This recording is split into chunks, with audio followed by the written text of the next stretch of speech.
지난주와 오늘 본문 말씀이 마가복음상에서는 4장과 5장으로 구별이 되어 있습니다만 그러나 내용상으로는 아주 긴밀히 연결이 되어 있습니다. 시간적인 흐름에 있어서 마가는 특별히 지난주 우리가 보았던 사건과 오늘의 사건이 매우 긴밀하게 연결되어진다는 것을 강조하고 있는데, 그래서 예수님께서 바다 건너편 거라사인 지방으로 이르러 배에서 나오시는 어떤 그 과정 속에서 오늘의 사건이 연결해서 일어나는 것으로 전해주고 있습니다. 그런데 지난주에 우리가 묵상했던 사건의 내용도 그렇고 오늘 본문에 있는 한편 여러분이 잘 아시는 이 내용도 그렇고 사실 우리가 오늘날 일상적으로 겪게 되는 어떤 상황과 직접적인 관련이 좀 없어 보이기는 합니다. 우리는 바다에 나가서 그런 풍랑을 만날 일 자체를 별로 겪을 일이 없고, 그리고 우리 주변에서는 오늘 본문에 나오는 것과 같은 이런 좀 충격적일 만큼 놀라운 그런 이적적인 일을 경험할 일도 별로 없다, 그렇게 생각하실 수 있는데요. 그런데 성경은 왜 이런 내용을 우리에게 전해주고 있을까? 그것을 우리가 함께 좀 생각해 보면서 다큐멘터리 하나를 잠깐 소개하려고 합니다. 요즘 넷플릭스를 많이 쓰시는 걸로 알고 있는데 거기에서도 보실 수가 있는 과학 다큐멘터리인데요. 유튜브에도 누군가가 올려놓으신 것 같아요. 사실은 그건 아마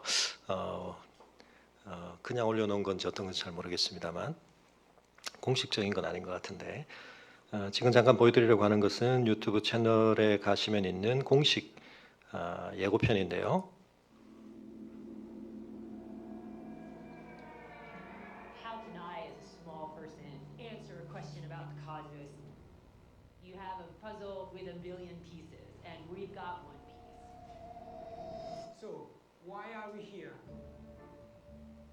The microbes that I study in hot springs are paramount to understanding where life could be in space. We were trying to solve this problem. You know, a wicked mind thinking about it. So you're a nerd too. 100% We can speak from very different. 네, 넷플릭스 채널에는 과학 지식 릴레이라는 제목으로 번역이 돼서 제목이 붙여져 있습니다. 영화로 구성이 되어 있는데 9명의 과학자가 등장을 합니다. 각기 다른 분야에서 매우 전문적인 연구를 수행하고 있는 9명의 과학자가 릴레이 형식으로 한 사람이 또 다른 영역에 있는 전문가를 찾아가서 그 사람이 연구하고 있는 것에 대해서 듣습니다.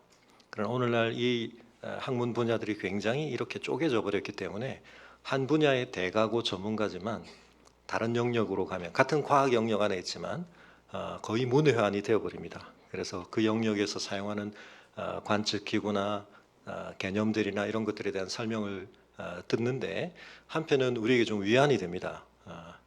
한 분야의 전문가지만 새로운 분야로 가면 우리랑 크게 다를 바 없네. 그래서 뭐 서로 못 알아듣겠다 막 그러고 그런 설명을 하면서 릴레이로 이렇게 이어가는데요. 그러나 이제 제가 이 말씀을 드리는 이유는 여기는 뭐 그렇게 심오한 과학 얘기를 계속 하기보다는 영상미도 꽤 좋습니다. 그래서 TV가 좀 크신 분들은 집에서 보시면 굉장히 좀 멋진 광경, 풍경들도 볼 수 있는데요. 왜 이 말씀을 드리냐면 이 과학자들을 찾아다니는데 왜 우리가 평소에 가볼 수 없는 굉장히 좀 극한의 상황들 또는 극한의 어떤 장소들에 가게 될까? 왜 그럴까요? 이 다큐멘터리의 원제목은 The Most Unknown입니다. 우리가 아직 잘 알지 못하는 미지의 영역들의 최첨단에서 최전병에서 이제 연구를 진행하고 있는 사람들인데요. 근데 왜 우리는 그런 곳에서 이루어지는 연구, 어떻게 보면 우리 일상생활하고는 굉장히 동떨어져 있습니다. 저 산 깊은 밑에, 저 바다 깊은 곳에, 하와이 저 산 꼭대기에 왜 그런 곳에서 연구를 진행하는데 어떻게 보면 굉장히 쓰잘데기 없어 보이는 그런 굉장히 지엽적으로 보일 수도 있고, 이건 우리 일상하고 너무 동떨어진 거야라고 생각할 수 있는 그런 곳에 어마어마한 돈을 투자하고 엄청난 장비를 만들고 굉장히 똑똑한 사람들이 거기에 엄청난 시간을 투자해서 연구를 하고 있을까요? 그런 영역에서 이루어지는 어떤 발견 또는 거기에서 확인되어지는 어떤 것이 우리가 지금까지 축적하고 있는 지식을 더 확증해 주기도 하고 한편은 그것의 새로운 가능성을 여는 굉장히 중요한 지점들이기 때문에 그렇습니다. 제가 전에 가끔 보여드렸던 지구 중심설과 태양 중심설을 판가름하는 갈릴레오가 관측했던 금성의 상변화라든지 라바지에가 했던 그런 실험이라든지 오늘 우리의 관점에서는 이제 상식적인 실험들 관측이 되었지만 그 당시로서는 굉장히 쓸데없는 짓입니다. 근데 왜 그런 것을 했느냐? 충돌하고 있는 세계관, 패러다임 중에 과연 어떤 게 맞는가를 확인하는 데 있어서 웬만한 지점에서는 그게 잘 구분이 안 되기 때문입니다. 그래서 조금은 극단적인, 조금은 뭔가 우리의 일상적 경험에서는 굉장히 동떨어져 보이지만 그 지점에 가서 어떤 걸 확인해 봐야만 결판이 나는 것들이 있습니다. 또 거기에서 정말 새로운 어떤 우리의 지식을 더 견고하게 만들어주기도 하고 한편은 그걸 새로 허물고 새롭게 뭔가를 추구할 수 있는 길을 열어주는 새로운 지점들이 거기 있는 것이죠. 마가복음이 예수님에 관해서 우리에게 전해주는데 예수님에 대해서 우리에게 전해줄 수 있는 또 우리가 한편 궁금해할 수 있는 많은 내용들이 있지만 우리가 이미 살펴봤듯이 요한복음을 비롯해서 이 복음서들은 특별한 선택을 했습니다. 근데 왜 이 내용들을 우리에게 전해주고 있는가?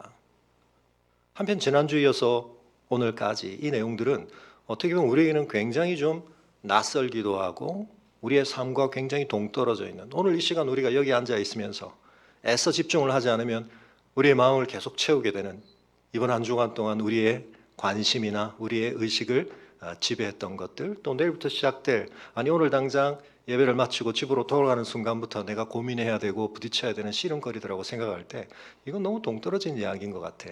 그런 생각들이 드는 것이 사실입니다. 그러나 여러분 이 우리와 아무 상관없어 보이는 것 같은 이야기들 속에 사실은 우리의 삶에서 반드시 점검되어야 하고 확인되어야 하고 고백되어야 하고 적용되어야 할 대단히 중요한 진리가 있다는 사실을 기억해야 할 것입니다. 어떤 의미에서는 굉장히 극한의 상황들이 우리 앞에 펼쳐지고 있습니다. 지난주와 이번 주 사이의 공통점이라고 한다면 지난주는 자연 속에서의 통제 불가능성 어떤 의미에서 우리의 모든 걸 다 동원해도 우리가 어떻게 해볼 수 없는 문제 근데 오늘은 한편 그 자연과 연관되어 있기도 하지만 자연을 초월해 있는 어떤 대상과 힘에 대해서 예수님께서 그것에 직면하여 당신이 누구이신가라고 하는 것을 보여주시는 것인데요. 여러분 이 이야기와 관련해서 단순히 이 내용이 지난주와 시간적으로만 연결되는 것이 아니라 한편은 좀 인과적으로도 연관될 가능성에 대해서 저 혼자 이건 저의 묵상입니다. 그래서 저는 좀 그런 추정을 좀 해보게 됩니다. 무슨 말씀이냐면 지난주에 우리가 잠깐 던졌던 질문 예수님께서 왜 바다와 풍랑에 대해서 바람에 대해서 꾸짖으시고 거기에 대해서 명령을 하시는가 그것이 예수님의 주권에 대한 하나의 강한 표현이기도 하지만 그 자연 배후에 어쩌면 혹시 그것이 단순한 자연적 상황만이 아니라 물론 이 지역에서는 그런 바람들이 종종 불기는 하였지만 그런 규칙성을 조금 벗어난 예외적인 현상일 수 있다는 말씀을 드렸고 그 배후에는 어떤 다른 어떤 초자연적인 뭔가가 개입해 있을 수 있는 가능성에 대해서도 고려해 볼 수 있다 그런 말씀을 드렸는데요. 오늘 본문을 보게 되면 예수님께서 그 배에서 나오시자마자 귀신 들린 사람이 예수님을 만나는 이야기가 시작이 됩니다. 거의 시간적으로 이게 완전히 붙어 있습니다. 그런데 6절을 보시면 이 사람은 멀리서 예수님을 보고 달려와 절했다 그렇게 표현하고 있습니다. 즉 이 사람의 입장에서는 멀리서 예수님을 보고 있었다는 것입니다. 그리고 예수님이 배에서 내리시자마자 예수님과 맞닥뜨렸다는 식으로 마가는 우리에게 이 사건을 전해주고 있습니다. 그리고 우리는 이 사람이 단순한 자연인이 아니라 이 사람 배후에는 엄청난 영적인 어떤 세력들이 있다는 것을 알게 되는데요. 그런 점에서 지난주에 말씀드렸던 것처럼 이 지역에 불었던 그 광풍이 누가복음의 표현에 따르면 그 지형적 특성상 바람이 내리쳤다 그렇게 표현을 했다고 말씀을 드렸는데 오늘 본문에 보면 이 사람이 사실은 위로부터 내리 달려서 예수님께 오는 모습을 묘사하고 있습니다. 그리고 이제 우리가 확인하게 되겠지만 사실은 이 사람 배후에 있는 세력들은 예수님과 이와 같은 시점에 이와 같은 방식으로 맞닥뜨리고 싶어 하지 않았습니다.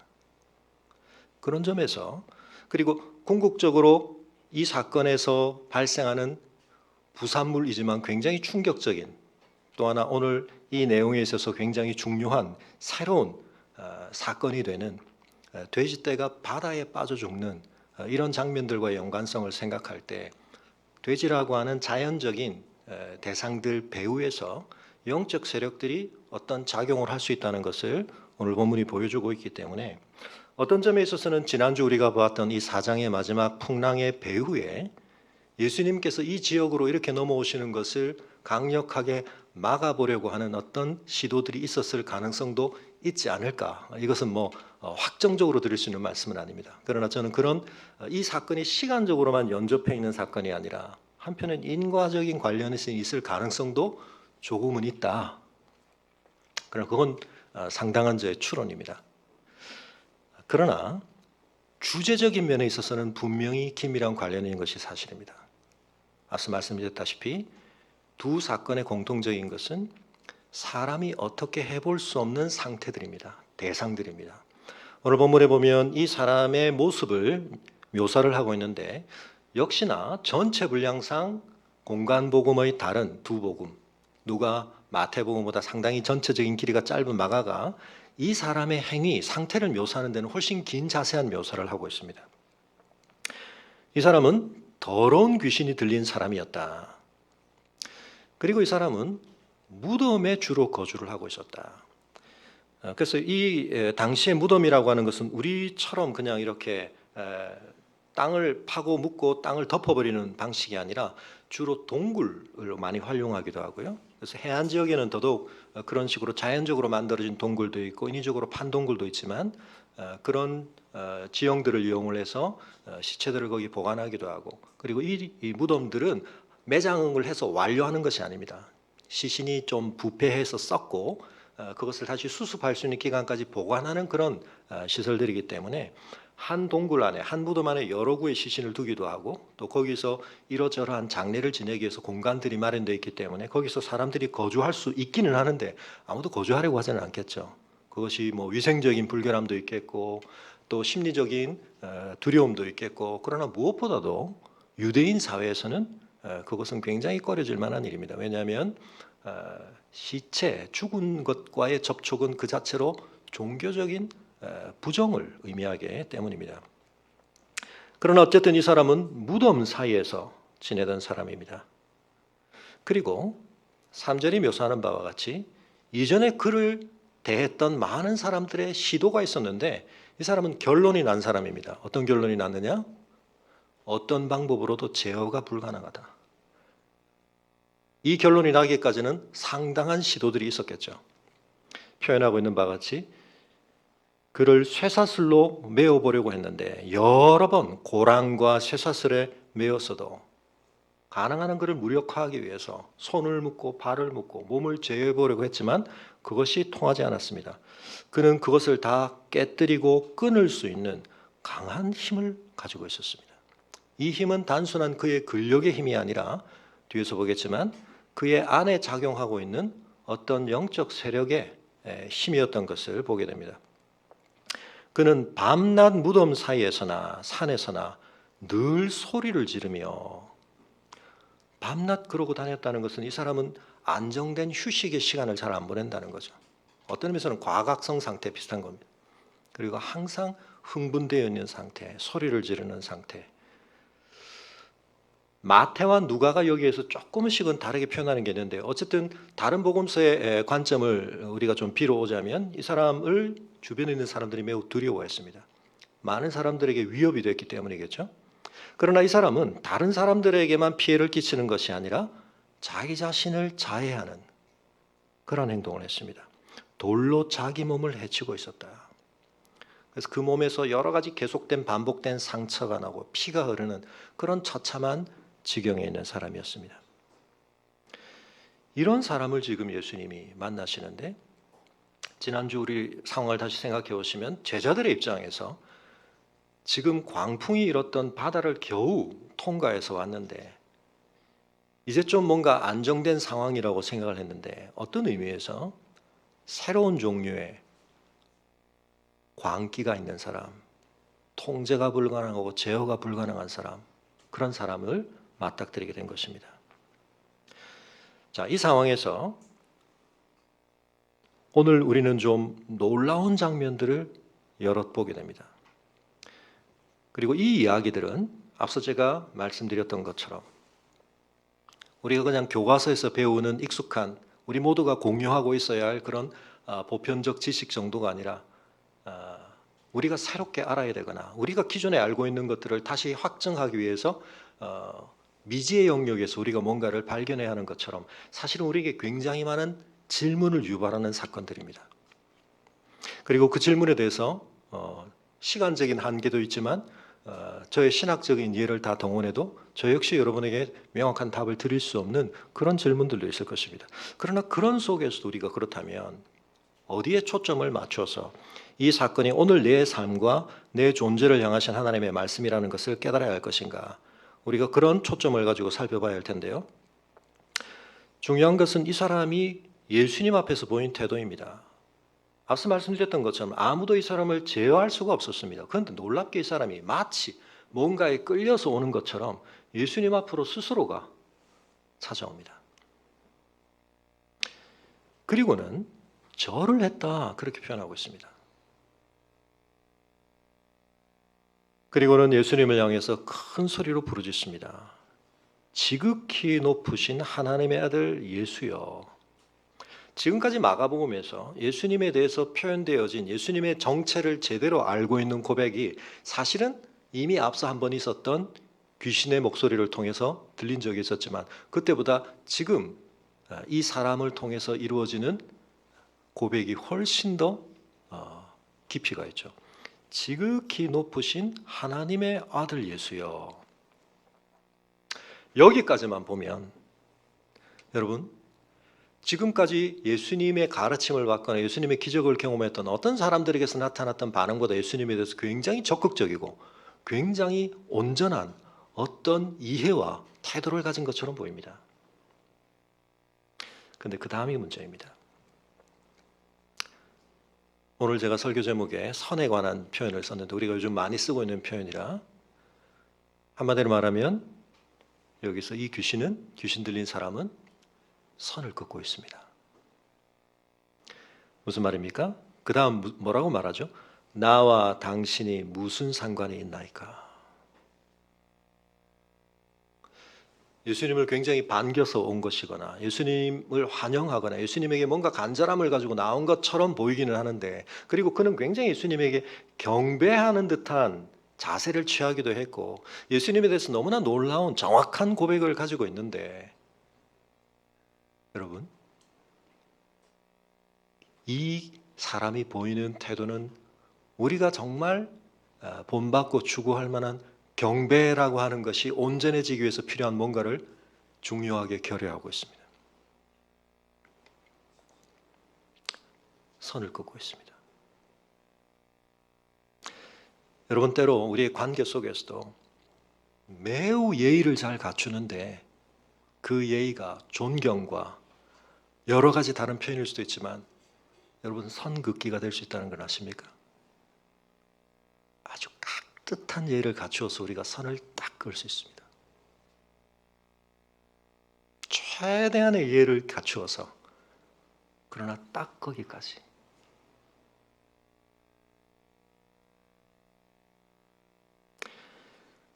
그는 예수님 앞에 자신의 원함을 표현하고 있습니다. 하나님 앞에 맹세하고 나를 괴롭히지 마옵소서. 어떤 성경학자들에 따라서는 예수님의 칭호를 이렇게 정확하게 언급한 것이 고대 세계 속에서 조금은 주술적으로 누군가의 이름을 알고 이름을 언급한다는 것은 그 이름으로 일컬어지는 대상에 대한 통제력을 확보하려고 하는 것이다, 뭐 그런 해석을 하기도 하고요.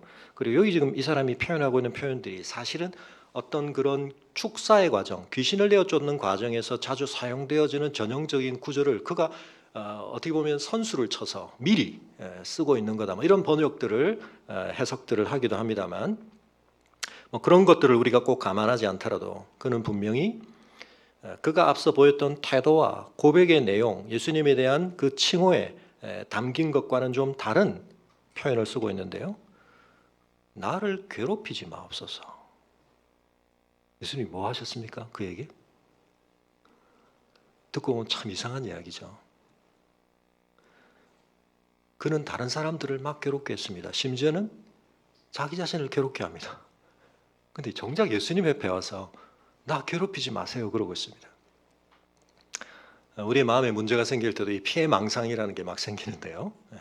사실은 자기 안에 있는 것을 남에게 투사해서 남이 자기를 박해하는 게 아닌데 자기 안에 공격성이 가득할 때 남이 나를 공격할지 모른다라는 그런 어떤 두려움과 그런 어떤 예감을 더 많이 하기도 하는데요. 어쨌든 이 사람 안에서는 놀랍게도 예수님에 대해서 엄청난 친밀함이나 엄청난 환영을 하는 듯한 모습, 경배를 하는 듯한 모습이 쫙 갖춰지다가 갑자기 예수님에 대해서 선을 긋고 예수님과 자기가 최대한 무관한 관계가 되기를 원하는 그러한 모습을 보이고 있습니다. 예수님께서 그에게 너의 이름이 무엇이냐 물으십니다. 그러자 내 이름은 군대니 우리가 많음이니이다. 여러분 여기서 알 수 있는 게 뭐죠? 이 목소리는 누구의 목소리였을까요? 목소리는 그 사람의 성대를 울려서 나왔겠죠. 그러나 그 목소리의 실체는, 그 목소리의 진정한 주체는 그 사람이 아니었습니다. 그 사람을 지배하고 있는 악한 영적인 세력들이었죠. 그런 점에 있어서 이 사람은 여러분 앞서 묘사되었던 어떤 내용보다도 몸에 막 피를 철철 흘리고 자해를 하고 밤낮 자지를 않고 막 뛰어다니고 소리를 지르고 묶어놔도 막 그걸 끊고 또 하나 굉장히 중요한 것은 이 사람은 옷을 입고 다니지 않았습니다. 벌거벗고 다닙니다. 다른 복음서에서 그것을 중요하게 강조하는데 그럼 그건 가장 기본적인 자기 존중감이나 수치도 없다는 얘기죠. 물론 옷이라고 하는 것이 근본적으로는 창세기에서 몸을 가리기 시작한 게 무엇 때문에 그랬습니까? 죄로 말미암아 시작된 거긴 하지만 그러나 하나님께서 그 옷에 대해서 그들이 부분적으로 또는 그들이 어떤 의미에서는 진정하게 가리지 못하는 것에 대해서 하나님이 양털 옷을 지어 입히신 것은 어떤 의미에서 그것을 우리에게 인정해 주시는 거고 우리가 예레미야서도 보고 있지만 선지서에서 하나님이 수치를 드러내신다고 했을 때 그 옷을 벗기우신다. 그리고 옷이 벗겨진다는 것은 성경 안에서 그런 의미를 갖습니다. 자기 존중감이 없는 사람, 수치심 이런 것들에 대해서 진정한 자각을 갖지 못한 사람. 여러분 이런 모습들이 얼마나 비참한 모습입니까? 그렇지만 가장 결정적인 비참함은 뭐냐면 이 사람이 자기 존재에 대해서 자기의 삶에 대해서 껍질적인 상태 다시 말하면 무언가에 의해서 지배당하고 장악당한 상태에 있다는 것입니다.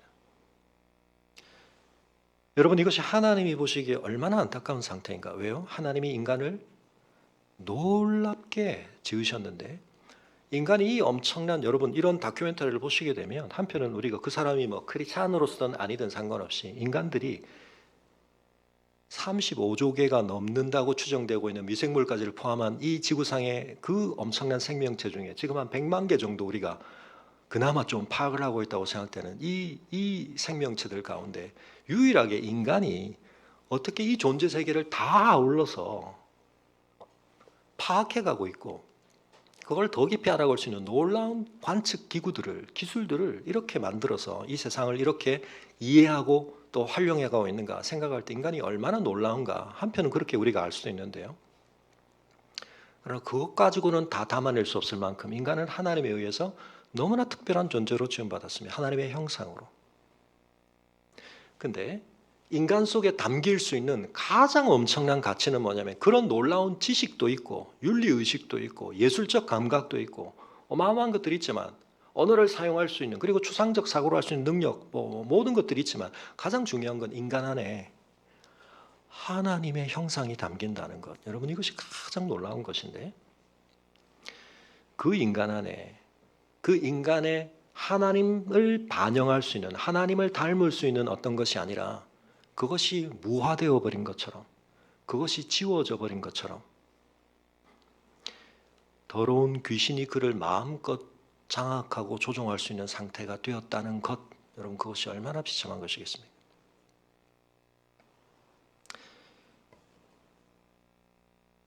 그의 실체가 드러납니다. 그는 군대다. 이 군대라는 표현은 로마식 군인들을 칭하는 것인데 이 단위가 거의 한 6천 명 정도 되는 인원을 언급하는 단위입니다. 우리가 많음이니이다. 그리고 그는 계속해서 예수님께 요청합니다. 자기를 그 지방에서 내보내지 마시기를 간구합니다. 그리고는 거기에 대해서 제안을 합니다.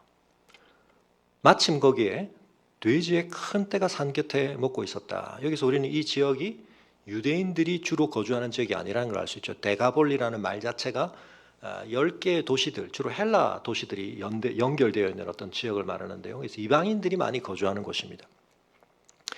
유대인들은 레위기 11장 7절이나 신명기 14장 8절에서 말하는 것처럼 돼지를 부정하게 여기기 때문에 돼지를 먹지도 않고 돼지를 기르지도 않습니다. 그러니까 이 지역 사람들은 주로 이방인 중심이었습니다. 그리고 아마도 추정컨대 이 돼지를 소비하는 가장 중요한 주체들은 로마 군인들이었을 가능성이 많습니다. 간구하여 우리를 저 돼지에게로 보내 들어가게 하소서. 근데 예수님이 그것을 허락하십니다. 그러자 더러운 귀신들이 나와서 돼지에게로 들어가고 거의 2,000마리나 되는 떼가 바다를 향하여 비탈로 내리더라 바다에서 몰살합니다. 일단은 이 사건을 우리가 바라보면서 악에 대해서 사실은 성경이 우리에게 특별히 그 배후에 있는 귀신과 사단의 존재에 대해서 그렇게 자세하게 가르쳐주지 않습니다. 여러 가지 이유가 있을 것입니다. 근데 가장 대표적인 이유 중에 하나는 사실은 그 대상들은 우리에 의해서 이해되어야 할 대상이 아니고 또는 이해 가능한 대상도 아니기 때문입니다. 이 궁극적인 악은 어떤 의미에서는 부조리하다는 것이 가장 대표적인 특징입니다. 이해할 수 있다는 것은 그래서 어떤 의미에서 선한 것들입니다. 우리의 인지체계 안에서 이해가 된다는 것은, 그러나 이 악의 존재를 성경이 적극적으로 설명하지 않는 것은 어떤 의미에서 그것은 우리의 이해를 초월해 있는 것일 뿐만 아니라 사실은 우리의 이해가 닿을 필요가 없거나 또는 그 닿는다는 것이 사실은 적극적인 선의 의미에서 볼 때 불필요한 일일 수 있다는 그런 측면이 있습니다. 그래서 왜 귀신들이 돼지에게 들어가려고 했는가, 그런 동기를 우리가 이해하려고 할 필요는 없습니다. 물론 우리는 사람에 대해서도 그 사람의 어떤 이해할 수 없는 행동 배후에도 이해 가능한 뭔가가 있지 않을까, 정신분석학이라든지 이런 것들은 그런 것들을 이해해버리고 애를 많이 쓰죠. 그러나 그건 의미가 있는 이유는 뭐냐면 인간이 하나님의 형상이기 때문에 우리가 다 파악할 수 없는 어떤 동기들이나 또 그것이 한편은 정상성을 벗어나 있다고 하더라도 그 안에 작용하고 있는 또 다른 뭔가들을 우리가 파악함으로써 그 대상을 좀 더 온전하게 이해해보거나 돕기 위한 그런 방편들인데요. 그러나 여러분, 귀신과 사단의 동기나 그들의 어떤 의식의 구조를 이해하려고 할 필요는 없습니다. 그러나 우리에게는 예수님이 왜 그러시나 하는 것에 대한 질문이 있죠. 그런 점에 있어서 이 말씀이 어떤 분들에게는 걸림이 될 수도 있습니다. 특별히 오늘날 동물 애호가들, 이 사건만 딱 놓고도 지난번에 말씀드렸던 것처럼 예수님에 대해서 아웃, 아니 예수님이 이 한 사람 때문에 돼지떼, 무고한 돼지떼 2,000마리를, 예수님은 창조주로서 이 세상의 섭리적인 주권자로서 자격이 없으셔. 혹시 그런 생각이 드시나요? 이런 말씀은 드릴 수 있을 것 같습니다. 여러분, 예수님이 여기서 적극적으로 그것을 명하신 것이 아니라 그들이 요구한 것을 어떤 의미에서는 허락하셨습니다. 그런 점에 있어서, 그리고 이 사건은 사실은 예수님이 누구이시고 예수님을 통해서 일어날 하나님 나라의 모든 면모를 가장 완성된 형태로 우리에게 다 증가하는 사건은 아닙니다. 그건 일종의 예수님의 치유 사건이 그런 것과도 마찬가지죠. 예수님이 놀라운 치유를 하긴 하셨습니다. 그리고 그 치유는 예수 그리스도 안에서 완전하게 실현될 하나님 나라의 온전한 회복의 분명한 실제를 우리에게 증명해주고 기대하게 하고 그것을 맛보게 하는 것이 사실이긴 하지만 그 치유의 범위가 모든 사람에게 미치지도 않았고 그 정도가 완전한 부활 생명에 이르지도 않았죠. 그 치유를 경험했지만 또다시 병들었습니다. 그들은 또 죽었습니다. 마찬가지입니다. 예수님이 이 초림을 통해서 이루시는 일들은 어떤 점에 있어서는 완전하게 일어날 하나님의 나라의 그 영광의 충만한 모습의 실제를 다 반영하기에는 어딘가 아직은 부족하고 깨어져 있는 부분들이라는 것을 우리가 이해하는 것이죠. 여러분, 그 점에 있어서 중요하게 우리가 기억해야 할 것은 이 모든 이야기가 진행되어 가는 과정에서 이 어마어마한 한 사람의 인생을 이렇게 초토화시킬 수 있는 돼지떼를 그렇게 멸할 수도 있지만 어떤 의미에서는 그 돼지떼에게 일어난 것보다 더 참혹하게 한 사람을 죽이지도 않으면서 죽은 자와 방불 다를 바 없이 무덤에 거하게 하면서 살아있으나 죽은 자와 같은, 요즘 뭐 말로 하면 좀비보다 더한 거죠. 그런 삶에 비참하게 처해있게 만드는 이 세력에 대해서 우리는 아무것도 파악도 할 수 없고 통제할 수도 없는데 예수님은 어떠시다는 거죠? 그를 제압하신다는 것입니다. 예수님에게는 그럴 권위와 권능이 있다는 것을 이 귀신 자체가 보여주고 있습니다. 어떤 복음서에 등장하는 귀신보다 이 상황은 굉장히 극단적입니다. 군대가 한 사람 안에 들어가서 예수님과 이렇게 마주치는 상황. 그러므로 매우 예외적이지만 그러므로 예외적인 만큼 굉장히 중요한 극한의 지점에서 우리에게 일반화 가능한 어떤 이야기를 전해주는 거죠. 어떤 사람들은 악에 대해서 생각할 때 지나치게 잘못 기울어지는 경우가 있습니다. 악의 실제를 부정하는 사람, 지난 수요일에도 말씀드렸지만 범신론적 생각들은 아예 악과 선의 구분을 지워버리는데요. 그것도 잘못이지만 또 한쪽은 지나치게 악을 두려운 존재로, 지나치게 하나님과 심지어는 대등한 정도로, 하나님이 어떤 의미에서는 그 세력과의 긴장 속에서 쩔쩔매시는 분인 것처럼 느끼게 만드는 것, 이건 잘못입니다. 여러분, 여기서 분명한 것은 누가복음에서 또 마태복음에서는 이 귀신 들린 존재, 귀신 들린 사람의 입을 통한 귀신의 말 중에 이런 표현들이 있습니다. 왜 너무 때가 이르게 나에게 왔습니까? 이런 표현. 또는 예수님에게 부탁하는 내용 중에 나를 무저경에 던지지 마시라. 글로 나를 보내지는 마시라. 이런 표현들이 있습니다. 이건 뭘 의미하느냐 하면 사단이 또는 귀신의 세력이 궁극적인 자기 운명을 알고 있다는 뜻입니다. 그리고 하나님과 이 사단과의 씨름에 있어서 이미 결정적인 승리는 확정이 되어 있다는 뜻입니다. 그래서 우리가 이런 세력을 한편 지나치게 무시해서도 안 되지만 지나치게 중요한 존재인 것처럼 또 중요하게 우리가 그를 파괴할 것처럼 생각하는 것은 잘못이라. 예수님은 분명하게 이 모든 역사에 대한 주권을 가지신 분이라는 것이 드러나고 있습니다. 다만 하나님은 그 완전한 승리를 유보하고 계십니다. 거기에는 우리가 또한 다 이해할 수 없는 하나님의 경륜이 있습니다. 그러나 확실한 것은 이 세력들의 이와 같은 일은 분명하게 멸해질 것이 확정되었습니다. 그래서 요한일서 3장 8절에 보면 하나님의 아들이 이 땅에 오신 중요한 목적이 무엇인가? 마귀의 일을 멸하려 하심이라.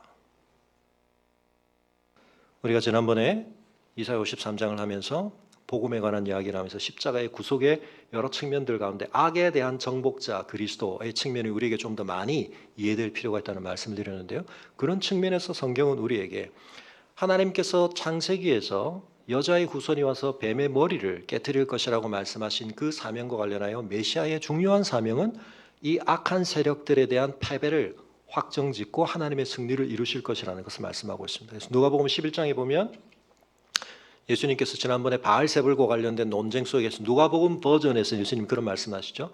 내가 행하는 것이 만약 성령을 통해서 행하는 것이라면 하나님의 나라는 이미 너에게 와 있다. 여러분, 그런 점에 있어서 악에 대해서 예수님은 완전한 통제권을 가지고 계십니다. 다만 하나님은 그것을 실현하시는 데 있어서 겨자씨의 비유에서 나타나듯이 하나님 나라의 완성은 매우 점진적인 과정을 통해서 이루어질 것입니다. 그리고 그 속에서 사단의 세력이 한편은 여전히 강력한 실제로서 실체적인 권한과 권위를 가진 것처럼 우리에게 등장하지만 그러나 그것은 반드시 멸해지게 되어 있다는 사실을 우리는 기억해야 하는 것입니다. 그러나 그것이 지금 예수님의 상황 속에서 최종적으로 실현되는 버전으로 왜 나타나지 않는가? 그것은 하나님의 경륜에 속한 것입니다. 돼지에게 들어가시게 하실까 아니라 그 순간 그냥 무조경으로 넣으시는 것이 더 낫지 않는가? 그러나 예수님은 그것을 허락하셨습니다. 여러분, 이 상황 속에서 다시 한번 우리가 정리할 것은 여러분, 이 악의 교묘함입니다. 어떻게 보면 그는 예수님이 자기를 제압하실 수 있다는 것, 예수님을 직접 대항해서는 그가 거스를 수 없다는 것을 알고 있는 한에 있어서 여러분 최대한 자세를 낮췄지만 마지막 선을 어디에 그었습니까? 자기가 원하는 바를 실현하기 위해서. 여러분, 그 점에 있어서 앞서에서도 예수님께서 귀신 들린 사람이 예수님께 그 정체를 드러내는 것을 허용치 않으셨던 것, 그리고 사도행전에서도 귀신 들린 여종이 사도들의 정체를 그렇게 계속 증거하는 것에서 허용치 않는 것, 여러분 이런 것들 속에 뭐가 담겨 있느냐면 여러분 그냥 들으면 정답을 이야기하고 있죠. 가장 놀라운 예수님에 대한 정확한 지식을 전달하는 것 같습니다. 그러나 그것은 하나님을 영화롭게 하는 것은 아닙니다. 왜 그럴까요? 가장 정확한 정보를 얘기한다는 것이 그 대상과의 관계에서 가장 올바른 자세를 드러낸다는 뜻은 아닙니다. 가장 정확한 말을, 정확한 정보를 가지고도 가장 올바른 관계성의 진정하게 서야 할 자리를 이탈할 수 있습니다. 그럴 때 그 말은 예수님이 묘사하신 것처럼 가장 역겨운 말이 될 수 있습니다. 가장 역겨운 짓이 될 수 있습니다. 최고로 높이는 것 같지만 여러분 그 말이 진심이고 진실이라면 여러분 그 다음 뭐가 따라와야 되죠? 몸으로도 절을 했잖아요. 뭐가 따라와야 됩니까? 마음의 굴복. 마음으로 무릎을 꿇어야죠. 그분의 주권을 인정해야죠. 그걸 진짜 한다면 할 수 없는 게 있습니다. 그게 뭐죠? 그분 앞에 이렇게 주제 넘은 자기 주장을 할 수 없습니다. 지극히 높으신 하나님의 아들 되심에 대한 진정한 고백의 참된 모습은 뭡니까? 그분께 나를 맡기는 겁니다. 그분의 처분에 나를 완전히 넘기는 겁니다. 죄를 짓고 내가 정말 잘못했습니다라고 고백하는 사람은 법의 모든 처분에 저를 맡기겠습니다. 이렇게 말하는 겁니다. 근데 제가 정말 잘못했습니다. 근데 정상을 좀 참작해 주시고, 그리고 또 제가 사실은 23 아이덴티티에 나오는 것처럼 이렇게 많은 귀신이 들리다 보니까 제가 좀 해리성 정체성 장애를 좀 알았고 뭐 이런 거 좀 참작해 주시고 뭐 이렇게 시작하면 우리가 거기서 뭘 느껴야 됩니까? 저 사람 진짜 뉘우친 거 맞나? 왜 조건이 하나씩 두씩 붙지? 자녀된 여러분, 부모의 진노를 빨리 누그러뜨리는 길은 여러분이 모든 처분을 부모님께 맡기는 것. 그게 진짜 회개하는 모습이고 잘못을 뉘우치는 모습입니다. 근데 잘못했어요 하면서도 도망갈 궁리를 하거나 매를 조금 더 줄여볼 뭔가 타협점을 찾아보려고 한다거나 여러분 그런 것들이 다 간파가 되거든요. 매를 벌죠. 반대입니다. 내 처분을 다 맡기면 내가 감당할 수 없는 야단을 맞지 않을까.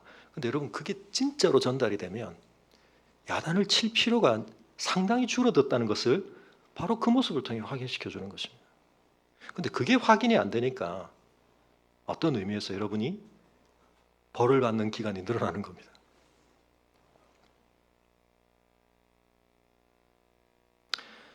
좀 이따가 우리가 확인하겠지만 여러분 이건 귀신의 모습만이 아닙니다. 이런 귀신이 장악하고 이런 귀신의 종노릇을 하는 사람들에게서 동일하게 나타나는 모습입니다. 성경에서 대표적인 인물이 누가 있습니까? 사울이 있습니다. 그는 대표적으로 악한 영에 심각하게 작용을 받았던 사람인데요. 그 사람에게서 나타나는 대표적인 모습이 뭡니까? 회개를 하는 것 같은데 회개가 아닙니다. 여러분 눈물도 흘립니다. 다윗에게 반복적으로 내가 너무 잘못했다. 내가 어쩌면 그럴 수 있지. 사무엘이 왔는데 내가 잘못했습니다. 막 회개하는 것 같습니다. 그런데 그 사람의 마음의 마지막 자리에 뭐가 있습니까? 근데 내 체면 좀 봐주십시오. 여러분 여기서 다윗하고 차이가 있습니다.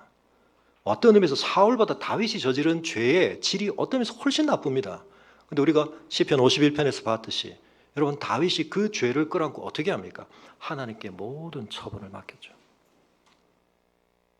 그 아들이 죽을 수밖에 없는 상황에서도 한편은 그 아들이 살기를 기도하지만 하나님의 처분 앞에 모든 걸 맡깁니다.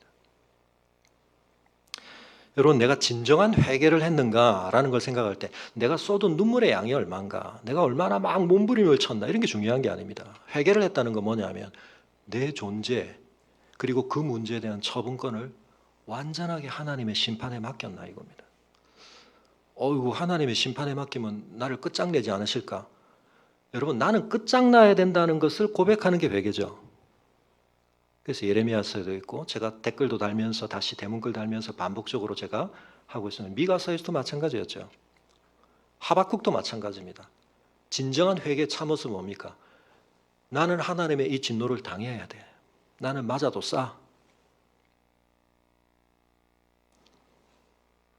근데 내가 그걸 우회하지 않겠다. 그걸 모면하라고 하지 않겠다. 그걸 감당하겠다. 하나님이 나를 끝장내시는데 나는 끝장나겠다. 여러분 이게 회개입니다.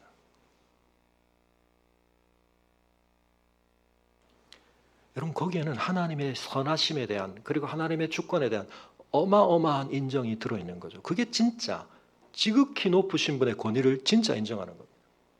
근데 회개를 하면서 제가 우는 모습을 보시고 감화 감동 받으사 열대 때리실 것을 세대는 좀 감해 주시고 이건 회개가 아닙니다.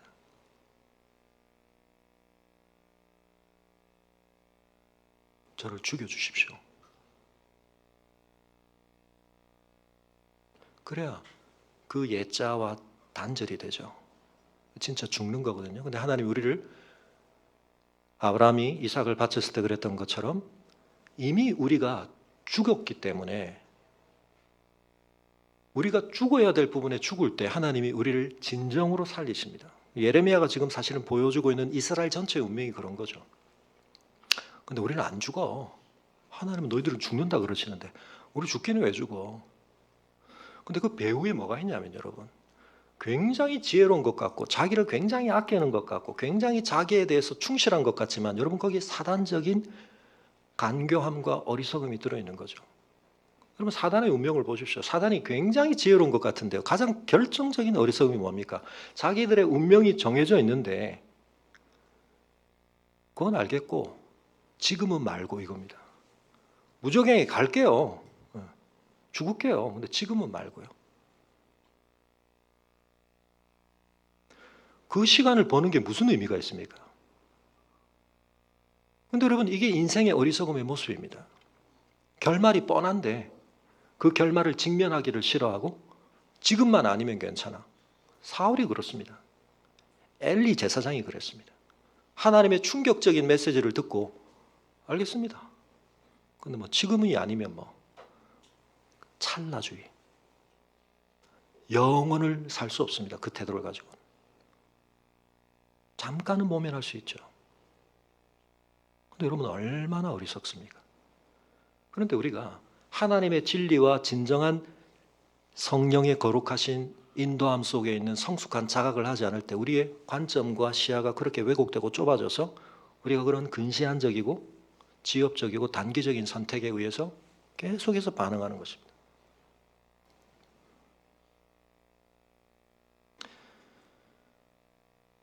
여러분 그런 점에 있어서 우리의 마음속에 여러분 우리가 선을 긋고 있지 않은가? 하나님께서 우리에게 율법을 주시면서 하나님을 사랑할 때 어떻게 사랑하라고 하셨습니까? 사랑의 방식 뭐죠? 마음을 다하고 뜻을 다하고 힘을 다하고 정성을 다하고 목숨을 다해서 다한다는 게 뭐죠?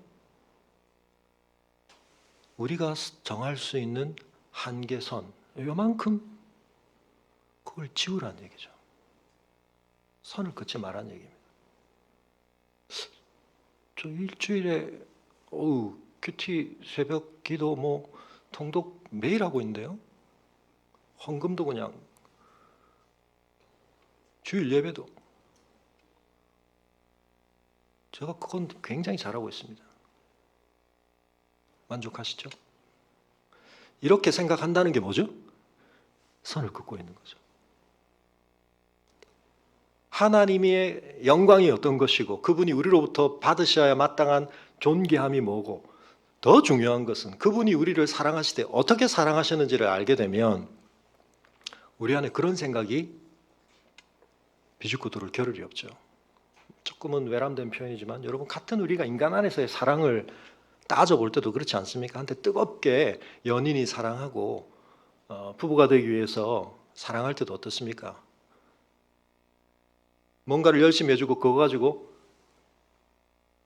자꾸 내가 선을 채웠다 이런 사람이 있으면 여러분 주위에서 봐야 됩니다.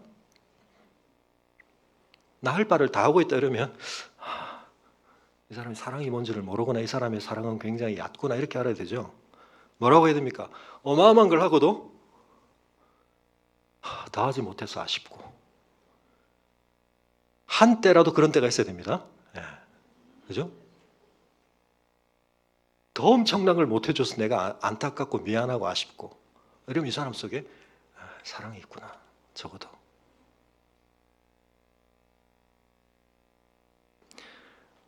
더욱이 하나님을 사랑하되 마음을 다하고 목숨을 다했다고 누가 말하시겠습니까? 이웃을 사랑할 때는 내 몸처럼 나는 내 몸을 요만큼만 아끼니까 이웃을 요만큼만 아끼면 되겠다. 여러분 우리가 우리 자신을 어느 정도로 아끼는지는 그 죄성의 본질인데요. 그건 우리가 깊이를 헤아릴 수 없을 정도로 우리는 어마어마하게 우리를 아끼고 있습니다. 어디서 배우지 않아도 훈련하지 않아도 가만히 내버려둬도 얼마나 악착같이 얼마나 집요하게 얼마나 철저하게 내 좋을 대로 내 만족을 극대화하는 식으로 내 편리함과 내 자기중심성을 채울 수 있는 대로 우리가 얼마나 자동적으로 행하는지 모릅니다. 그 기준대로 이웃을 대해라. 죽으라는 얘기죠. 그런 옛자에 대해서 죽지 않고는 그렇게 안 됩니다, 여러분.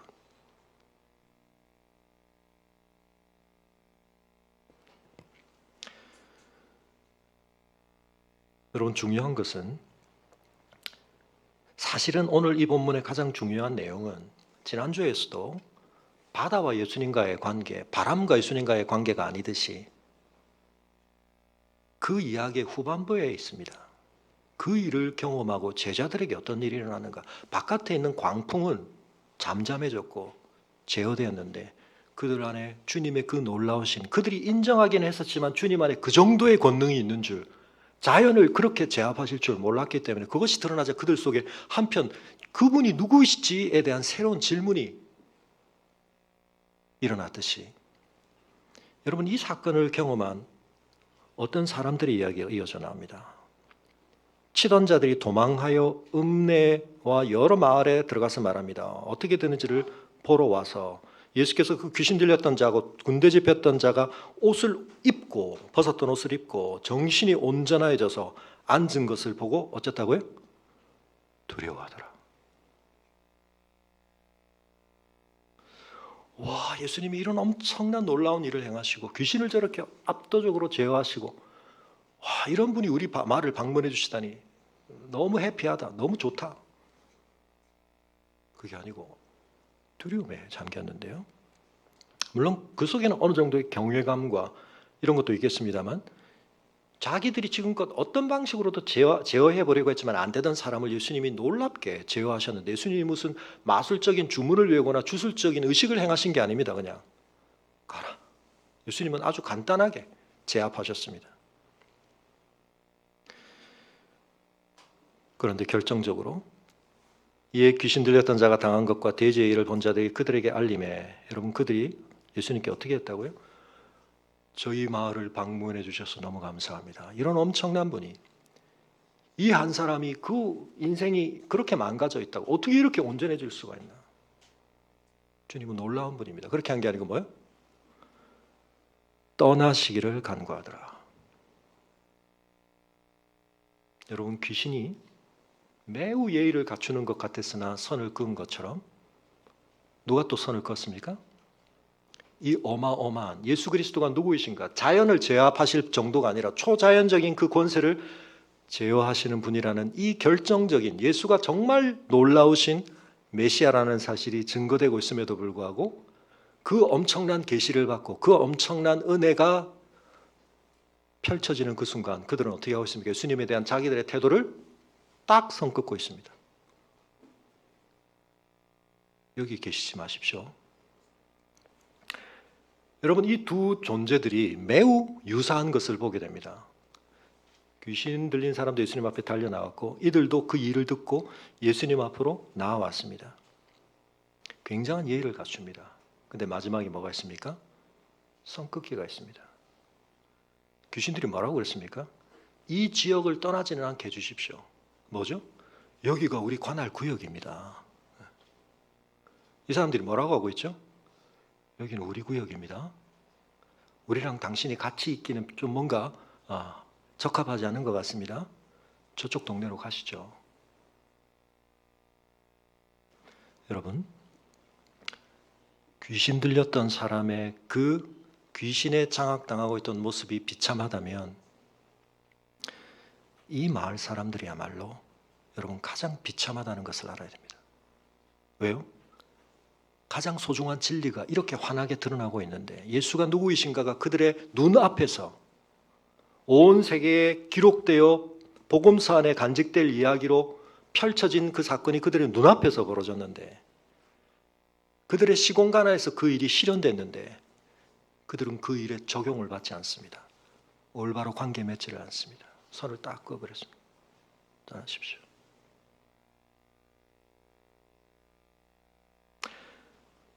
여러분, 귀신이 그랬다는 것은 귀신의 이야기일 수 있는데요, 이 사람들이 이랬다는 것은 우리에게 다른 의미로 다가오죠.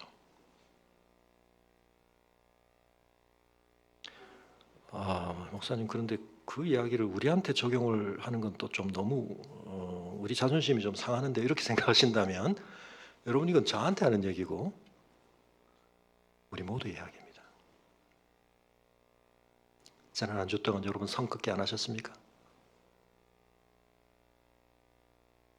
내 삶의 모든 시간과 모든 활동에 있어서 그분이 주님이심을 여러분 계속 그분이 받으시기에 합당한 정도로까지 고백하면서 하셨습니까? 아니죠. 우리가 얼마나 선 잘 끊는지 모릅니다.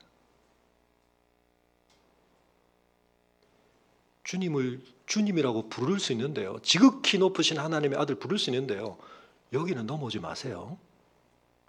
이 안으로 들어오셔가지고 뭘 이래라 저래라 하지 마세요.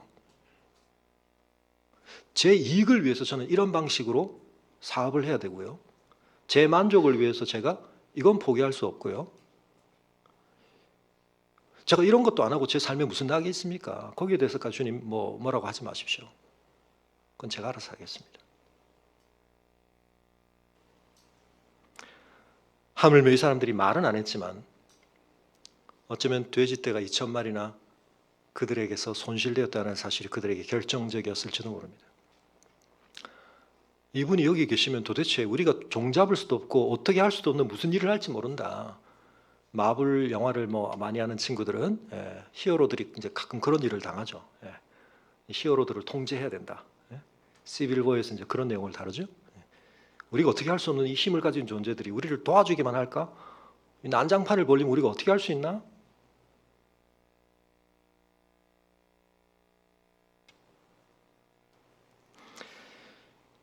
그리고는 마지막에 주님의 이 놀라운 권위를 경험하고 온전해진 사람 이야기가 나옵니다. 굉장히 유사한 면들이 있습니다. 그런데 다른 대조가 이루어집니다. 여러분, 그 사람들이 그렇게 간구했기 때문에 18절은 즉시로 예수님께서 배에 오르셨다고 이야기되고 있습니다. 다시 말하면 앞서 두 사람이 뭘 했죠? 두 대상이 귀신도 그랬고 말 사람들도 그랬고 일종의 간구를 했습니다. 기도를 했습니다. 근데 여러분, 놀라운 것은 그 기도가 어떻게 됐죠? 허락되었습니다. 수용되었습니다. 이루어졌습니다. 복 받은 건가요? 아닙니다.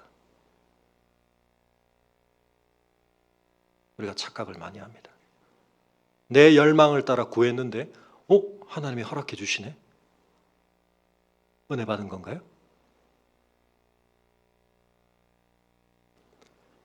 그분과 나의 관계가 정상화되는 것보다 그분에 의해서 내가 원하던 것을 실현했다는 것이 더 의미 있어지고 기뻐지는 순간 우리는 관계에 문제가 있다는 걸 기억해야 되죠.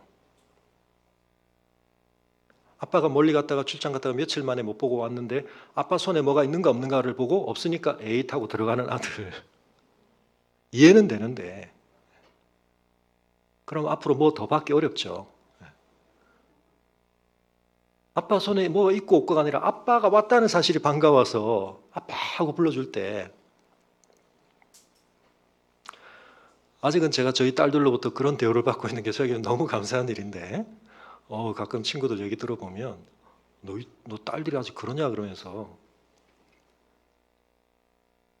너무 행복합니다. 아빠가 조금만 밖에 있다가 들어가면 제가 아무것도 안 들고 들어가는데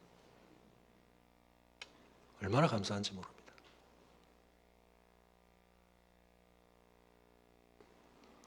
그럼 어떤가요? 뭘 원할 때 여러분 한없이 해주고 싶죠.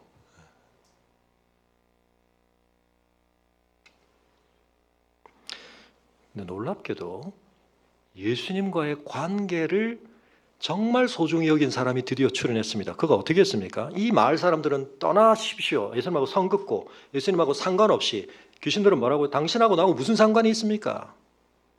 예수님과하고 사회적 거리두기를 막 하려고 하는데 나은 사람이 어떻게 합니까? 예수님이 배에 오르시는데 어떤 의미에서는 참 씁쓸한 모습 아닙니까? 이 어마어마한 놀라운 한 사람을 이렇게 회복하시는 일을 하셨는데 예수님을 굉장히 꺼림칙하게 생각하며 빨리 좀 떠나주십시오. 여러분이 어딘가에 갔는데 거기에 있는 누군가들이 저 사람 빨리 안 가나? 노골적으로 그냥 좀 이제 가실 때가 됐죠? 여러분 얼마나 섭섭합니까? 예수님이 배에 오르시는데 귀신 들렸던 사람이 어떻게 했다고요?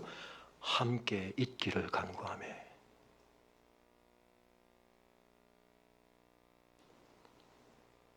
정신을 차렸다고 했을 때 여러분 가장 중요한 정신이 뭐죠? 야, 나 이제 귀신이 떠났어. 내 마음대로 살 수 있어. 그게 아니고 내가 이분하고 같이 있어야 되겠다. 이분 곁에 있어야 되겠다.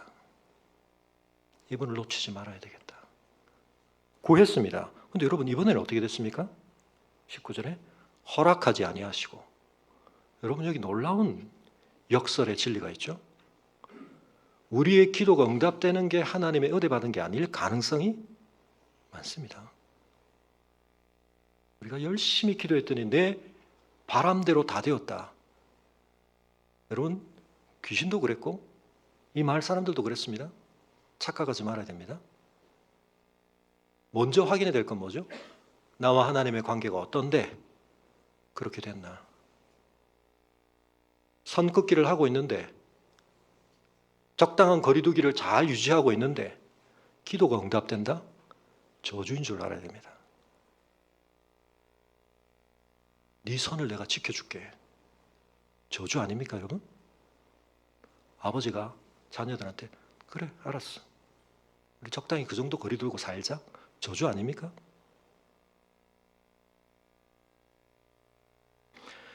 허락을 하지 않으셨습니다. 근데 이게 뭐죠? 그 다음 뭐가 이루어지죠? 앞 두 대상에게는 없던 그를 향한 주님의 뜻이 계시됩니다. 사명이 주어집니다. 네 삶을 향한 내 계획은 이렇다. 이 사람은 주님의 주권을 인정한 것입니다. 그렇기 때문에 그 사람이 어떻게 했습니까? 저 안 데리고 하시면 저 그냥 물에 빠져 죽습니다. 돼지 2,000마리도 빠져 죽었는데 저는 못 죽을 것 같습니까? 막 이러면서 예수님 협박한 게 아니고 순종했습니다. 한편은 얼마나 불안했겠습니까? 어떤 의미에서 그가 어떻게 살아야 될지 여러분 얼마나 막막했겠습니까? 근데 그 주님이 네가 해야 될 일이 있다.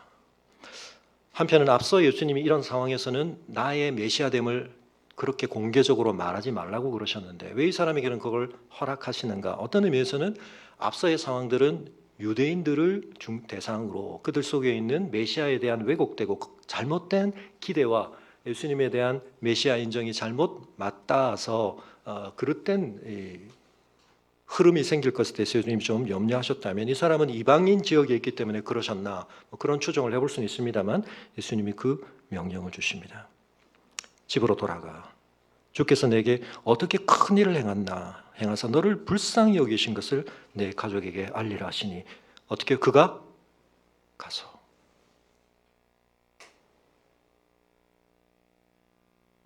여러분 귀신들도 갔습니다. 허용하셨습니다. 그러나 그들은 할 수 있는 한 하나님의 뜻을 어긋나게 하는 여러분 귀신들의 목적이 뭡니까? 하나님의 선한 창조 세계에서 하나님의 영광을 훼손하기 위해서 그걸 파괴하는 거죠. 그가 장악하니까 사람도 파괴되고 그의 관계도 파괴되고 모든 게 파괴되었습니다. 심지어는 돼지 떼라도 하나님의 선한 창조 안에 있는 모든 걸 파괴하는 것을 그들은 원합니다. 그러나 그는 주님의 말씀에 순종하고 갔고 가서 그는 어떻게 했나요? 예수께서 자기에게 어떻게 큰 일을 행하셨는지를 대가볼리에 전파합니다. 여러분 복음서에서 최초의 이방인 선교사는 이 사람입니다. 놀랍게도 무슨 훈련을 받았습니까? 왜 이게 가능했죠? 너무나 극적인 자기 존재의 변화가 증거가 되었기 때문에 옷도 걸치지 않고 밤낮을 산과 무덤 사이를 뛰어다니며 소리 지르고 다른 사람들의 제어 통제도 받지 않고 자기 스스로를 자학하면서 자해하면서 살던 인간성이라고는 찾아볼 수 없던 이 사람이 멀쩡해져서 변화되었을 때 뭐 때문에요? 하나님 앞에서 그분의 주권과 그분의 통치에 사로잡히게 되었을 때 온전해져서 여러분 그리스도 안에서 온전해지셨습니까? 온전해진다는 건 뭐죠? 병이 나았는가? 사업의 축복을 받았는가? 진로가 잘 해결되어서 좋은 학교로 진학을 했는가? 좋은 직장에 취직했는가? 아닙니다. 하나님과의 관계 정리가 올바로 되었는가? 그분이 내 삶의 진정한 주권자이심을 그분은 자연과 초자연적인 모든 권세를 좌지우지하시는 분이라는 것을 그분이 창조주시라는 것을 내가 진짜 제대로 알고 고백했는가? 여러분 그러면 사람이 어떻게 되냐면 온전해집니다. 그가 이전에 어떻게 살았는지 상관없습니다. 그 문제가 해결되면 온전해집니다. 근데 자기가 원하는 것 다 실현하고도 여러분 온전해지지 않을 수 있습니다. 여전히 그에게 주어진 권한과 힘을 가지고 뭐 할 수 있습니까? 남도 파괴하고 자기도 파괴하는 일을 할 수 있습니다. 여러분 조주민이 뭐라 그랬습니까? 멈출 수 없었던 악마적인 삶을 멈출 수 있게 해줘서 참으로 감사합니다. 뭐 그게 자기 행위에 대한 뭔가 자기가 다른 거에 씌어서 뭐 그랬다는 것처럼 이제 면죄부를 받으려고 한 말인지 진심 어린 고백인지 모르겠지만 남들보다 더 많은 기술과 실력과 어떤 정보력을 가지고 뭐 합니까 사람들이? 다른 사람을 살리고 다른 사람을 섬기는 게 아니라 남을 파괴하고 힘을 가질수록 남을 억압하고 그게 결국은 자기도 망하게 하는 거죠. 근데 그걸 모르고 여러분 오늘날 우리 눈앞에서 이 본문에 등장하는 것과 동일한 양상의 그런 귀신 들림을 보기는 쉽지는 않습니다. 그리고 오늘날 우리가 귀신 들림과 정신적인 또는 심리적인 질병의 관계를 잘 구별할 필요도 있습니다. 보았던 것처럼 이 사람에게는 좀 초월적인 면들이 나타났습니다. 귀신이 그를 통하여 직접 얘기하는 것. 근데 이런 것들이 이제 망상이라든지 환각이라든지 또 여러 가지 해리성 정체 성장 이런 것들하고 잘 구별될 필요가 있습니다. 사실은 예수님 시대에 어느 시대와도 구별되게 예수님이 가장 강한 빛을 드러내시기 때문에 가장 강하게 악이 폭로되기도 했고, 그리고 사실은 예수님과 사도의 시대를 거치면서 이 현상들은 어떤 의미에서는 강하게 제어되었다고 볼 수도 있습니다. 그래서 오늘날은 일반 은총적인 도움을 받으면서 우리는 좀 혹시 심리적으로 또 정신적으로 우리가 도와야 할 대상을 이 문제와 지나치게 동일시할 필요는 없습니다. 그러나 여러분, 사단이 역사하지 않는 게 아닙니다. 온갖 교묘한 형태로 우리에게 동일한 문제들을 불러일으킵니다. 어떻게 우리가 그 문제를 벗어나야 할까요? 여러분, 우리가 태도 정립을 잘해야 됩니다. 앞서 들었던 것처럼 씨 뿌리는 비유에서 우리가 마음을 잘 다스리지 않으면, 마음을 잘 살피지 않으면 사단이 얼마든지 하나님의 말씀을 빼앗아갑니다. 여러분, 우리가 선줄로 생각할 때 조심해야 한다고 예수님이 사도들을 통해 가르치셨고, 직접 베드로에게는 주의해야 한다고 말씀하십니다. 왜요? 여러분, 우리가 교만할 때, 그릇된 자신감이 충만할 때, 사실은 우리가 뭔가 가득 찬 것 같은데 그때가 제일 허약할 때입니다. 뭐가 빠져 있기 때문이죠? 우리를 지키는 가장 중요한 태도가 느슨해져 있기 때문에. 그게 뭡니까? 하나님을 경외함, 그로 인한 겸손함.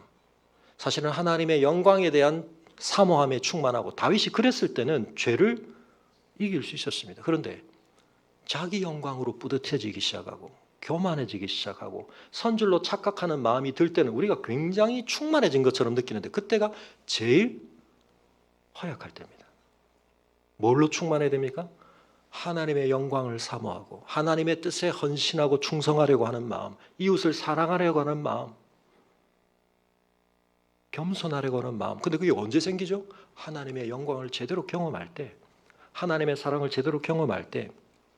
여러분, 이 사람은 직접적으로 예수님이 자기를 변화시켜 준 이 은혜를 경험했지만 우리는 그런 거 안 받았는데요. 그렇지 않습니다, 여러분. 우리는 더 놀라운 걸 경험했습니다. 어떻게 해요?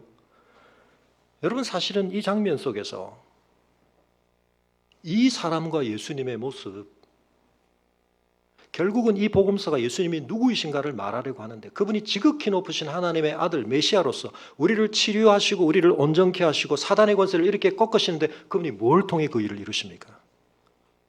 십자가를 통해.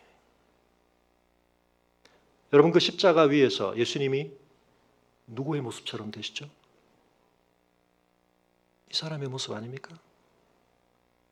그분이 벌거벗은 채 수치를 당하십니다. 나무에 매달린 채 알아들을 수 없는 비통한 부르짖음을 하십니다.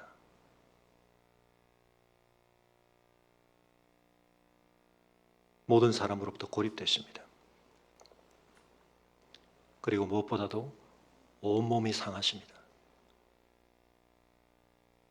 왜요? 그런 사람, 배후에 있는 영적 존재가 그렇게 비참하게 일그러뜨린 그 존재를 완전히 회복시킬 수 있는 그분이 왜 그 비참한 일을 당하셨습니까? 무엇 때문에요? 우리를 궁극적인 사단의 권세에서 자유케 하시려고. 히브리서 2장에 있는 것처럼 그 형제 자매와 같이 그분이 완전한 인간이 되신 이유는 뭐냐? 그의 죽으심 안에서 사망의 권세를 가진 마귀의 세력들을 멸하시고 우리를 그 손아귀에서 구원해내시기 위해서 자기를 그 자리에 온전히 두신 것입니다. 여러분, 우리는 이 사람이 예수님의 권능을 통해서 경험한 귀신으로부터의 종노릇한 삶에서 벗어난 것보다 우리는 더 어마어마한, 예수님이 이 사람보다 더 참혹한 자리에 가셔서 우리를 자유케 하시려고, 우리 안에 진정한 하나님의 충만함을 주시려고, 귀신 들림과는 비교할 수 없는 성령의 충만함을 주시려고, 말씀의 충만함을 가지고 진리를 분별하고 인생의 목표와 목적을 바르게 알고 무엇이 진정한 가치 있고 존귀한 삶인지를 올바르게 태도 정립하고 사는 그 복된 삶을 우리에게 주시려고 예수님이 그렇게 하셨다는 걸 우리가 알잖아요. 그 다음 없이 주신, 선을 끊지 않고 그 선을 훌쩍 넘어주신 은혜를 우리가 알잖아요. 그런데 우리가 선 끊게 하고 있으면 그럼 그게 어떤 말도 안 되는 상황인가? 사랑하는 성도 여러분, 지난주에 말씀드렸던 것처럼 오늘은 사실 우리가 그렇게 제목을 붙이지는 않았습니다만 순교자 기념주일로 지킬 주일인데, 아마 코로나 때문에 원래는 우리 교회들이 연합해서 그런 행사들을 했었어야 되는데 이번 해는 그냥 우리가 모임을 지금 원활하게 할 수 없기 때문에 지나가고 있다고 생각을 합니다만, 우리 어제가 배영규 목사님 돌아가신 날이죠. 여러분, 아름다운 사람을 떠올릴 때 여러분 누가 떠오르십니까? 여러분 직접 본 사람 중에 제일 아름다운 사람,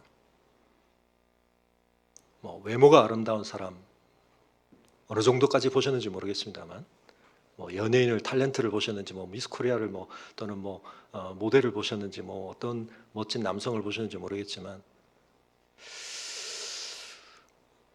제 마음속에 가장 아름다운 사람, 저는 배영규 목사님이 떠오릅니다.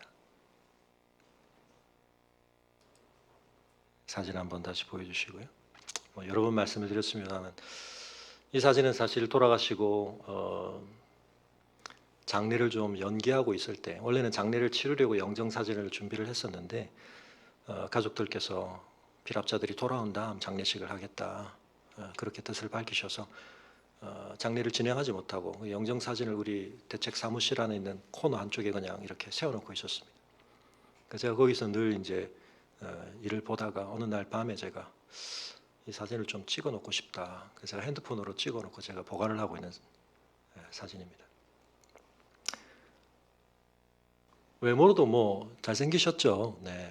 근데 제가 배영규 목사님을 아름답다고 말하는 건 뭐 그분의 외모의 어떤 구조적 미를 얘기하는 건 아닙니다. 그리고 지난주에 말씀드렸던 것처럼 사실은 여러분, 아무리 아름다운 사람도 시신이 되었을 때 모습을 보는 건 그렇게 여러분 좋지만은 않습니다. 우리 죽음이라는 게 그렇게 참혹한 것이기 때문에 어떤 아름다웠던 사람도, 외모가 아름다웠던 사람도 시신을 보는 건, 목사이기 때문에 저는 이제 돌아가신 분들을 마지막으로 뵙는 자리에 가족들과 함께 들어갈 때가 많은데요. 참 쓰라리고 안타까운 순간이죠. 근데 제가 배영규 목사님의 검시에도 들어갔었고, 사실은 그때 이제 고문이 있었나 없었나 뭐 이것 때문에 이제 논란이 뭐 있어가지고, 사실은 그때 이제 검시에 들어왔던 그 검사께서 너무 좀 지나칠 정도로 고문은 없었죠, 뭐 이런 얘기를 너무 이제 하셔서 사실은 그때 뭐 이슈가 되고 이래가지고 제가 그때 교회 차원에서 이 좀 배영규 목사님의 이제 마지막 모습을 좀 찍어놔야 되겠다, 이제 그런 생각 때문에 사실은 그건 그 당시는 이제 쉽지 않은 일이었는데요. 제가 교회 분 두 분하고, 사실 이 자리에 계신 우리 정창호 집사님이 그때 사진을 찍으신 분입니다.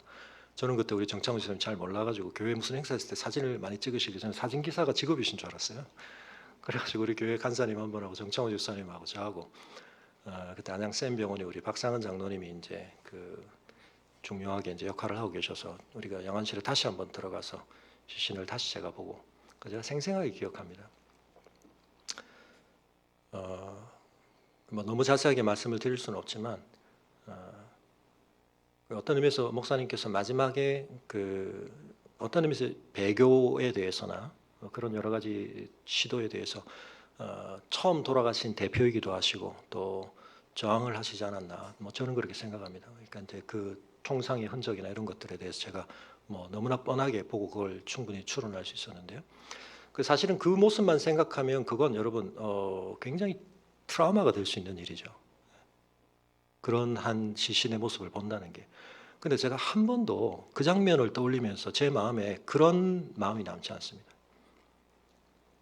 저는 그게 참 놀랍습니다. 한편은 제가 배영규 목사님 때문에 뭐 너무 많이 제가 슬퍼하기도 하고 울기도 하고 그랬지만, 놀랍게도 제가 꿈에도 한두 번 배영규 목사님이 이제 그냥 뭐 제 이제 갈망 속에 나오신 것 같은데 배웠지만 그 모습이 저한테 너무 아름다운 모습으로 남아 있습니다. 이유는 뭘까요? 그분의 삶이 하나님 앞에 너무 온전했기 때문입니다. 한 사람이 이렇게 하나님 앞에서, 물론 상대적이죠. 예수님과 비교할 수는 없겠지만 아름다울 수 있다. 여러분, 목사로 살아간다는 건 때로 한편은 좀 씁쓸한 경험을 하게 합니다. 한 사람을 너무 깊이 알아야 되기 때문에, 여러 면들을 알게 되기 때문에, 뭐 저 자신을 포함해서 우리는 살아가면서 수많은 사람들을 알아갈수록 서로 많이 실망하잖아요. 안타깝고. 그런데 배영규 목사님은 제가 기억하고 있는 사람 중에 그 점에 있어서 너무 아름다운 분입니다. 제가 뭐 돌아가셨으니까 미워하는 게 아니고, 배은경 목사님을 아셨던 분들은 제가 이렇게 말하는 게 과장이 아니라는 걸 아실 겁니다. 가까이 갈수록, 많이 할수록 향기가 나고 같이 있고 싶고 다른 사람을 살리고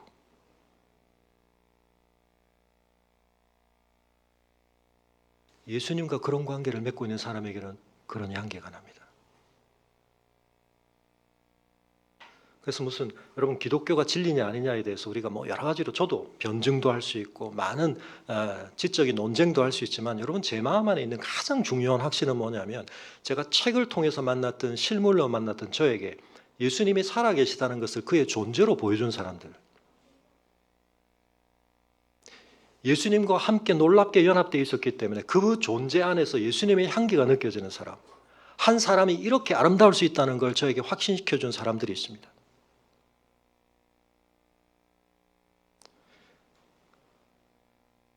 여러분, 귀신 들렸다가 회복된 이 사람, 예수님을 제대로 만났고 예수님의 권능과 예수님의 영향력이 그의 존재에 아로새겨졌기 때문에 그가 대가볼리에 가서 예수님을 드러낼 수 있었던 것처럼, 여러분 배은규 목사님이 뭐 이제는 제 나이가 배은규 목사님 돌아가실 때 나이보다 이제 훌쩍 많아져 버렸습니다만 저에게는 항상 형님이시고 저랑 똑같이 97년부터 서울영동교회, 저는 청년부, 청년회 사역 시작해서 샘물교회까지 마지막까지, 그분은 청년회, 저는 청년부 장기 집권을 했었는데 청년사역 같이 하면서 그분과 청년사역을 함께 시작하고 마지막까지 할 수 있었다는 것, 그리고 그분의 마지막 가시는 길을 제가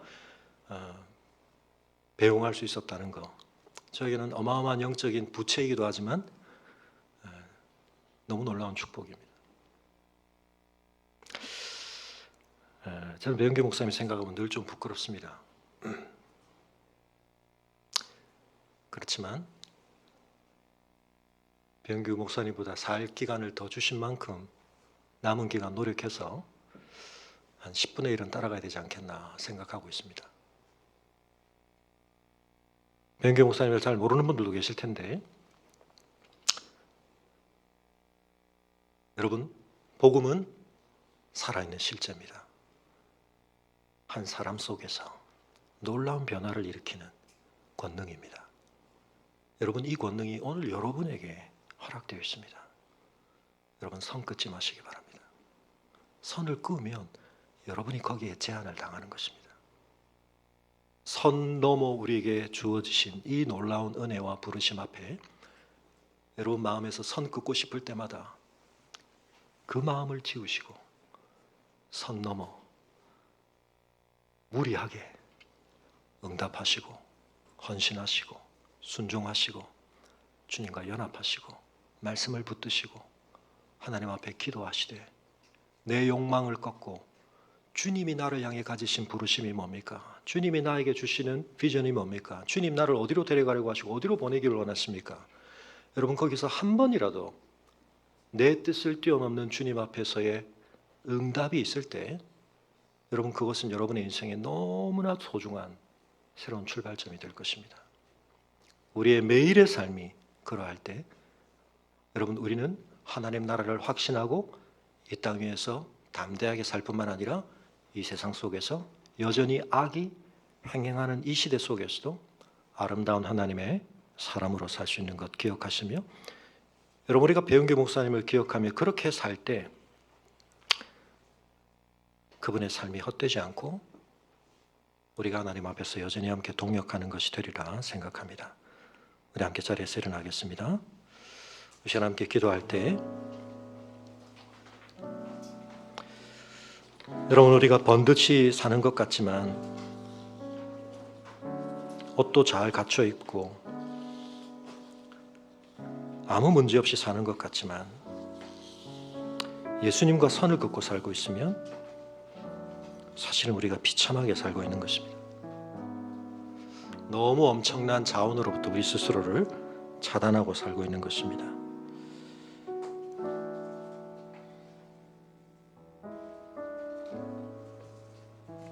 예수님을 떠나가기를 구했던 사람들처럼 우리가 하나님 앞에 간절하게 기도하고 있는 것들이 사실은 알고 보면 우리의 삶에 대한 하나님의 주권을 제한하는, 자기 주장하는 선을 끊는 그런 기도가 아니었나 우리가 돌아보며 우리의 마음 안에 주님 주인으로 거하여 주시고 내 삶을 통하여 주의 주인 되심이 주님의 권능이 증거되게 하여 주옵소서. 때로는 그것이 한없는 우리의 결핍과 한없는 우리의 부족한 모습과 무엇으로도 해결되지 않는 우리의 과제일지라도 그것 통해서 주님의 지혜가 주님의 권능이 드러난다면 여러분 그것은 축복의 통로가 될 것을 믿습니다. 고백하며 우리를 이 시간 주님 앞에 드리고 주님 내 삶의 주인으로 역사하여 주옵소서. 우리 함께 기도하겠습니다.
마음을 다해 주님의 영광을 인정하고 높여드리는 찬송 올려드리기를 원합니다.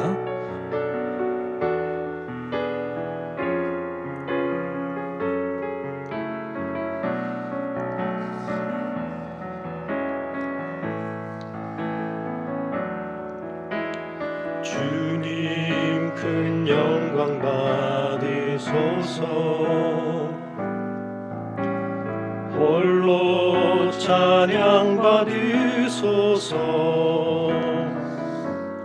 모든 이름 위에 뛰어난 그 이름 온 땅과 하늘이 다 찬양해. 겸손하게 우리 무릎 꿇고 주 이름 앞에 영광 돌리세. 모를 절하세 독생자 예수. 주님께 찬양 드리리.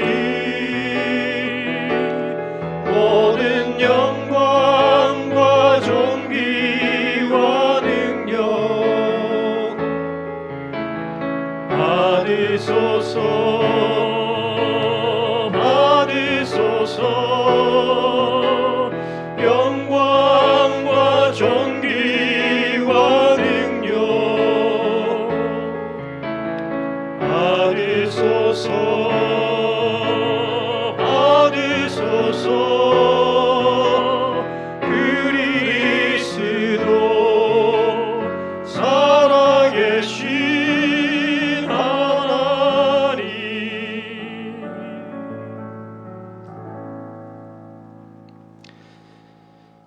저희의 경배와 찬송과 순종과 사랑을 받으시기에 합당하신 아버지 하나님, 저희에게 놀라운 진리의 계시를 주시고 성령 안에서 믿음을 주셨으나 그러나 저희는 여전히 하나님의 권능 앞에 온전히 믿음으로 응답하고 순종으로 따르기보다 사단의 권세와 공존하는 것이, 그가 빚어내는 비참함과 파괴성에 익숙한 채 그것과 맞닿아 사는 것이 오히려 더 편하고 익숙한 저희들인 것을 고백합니다. 심지어 저희의 삶에 주님의 주권과 주님의 영광이 깃들어야 함에도 불구하고, 주님의 말씀의 권세가 드러나야 함에도 불구하고 사단의 속삭임에 종노릇하고 거짓에 현혹되어 올바르지 못한 판단과 마땅하지 못한 선택과 부정하고 불의한 우리의 삶의 모습들을 방임하고 방치할 때가 많았던 저희들이었던 것을 고백합니다. 주님 긍휼히 여겨 주시옵소서. 돌이키게 하시고 새로워지게 하여 주시옵소서.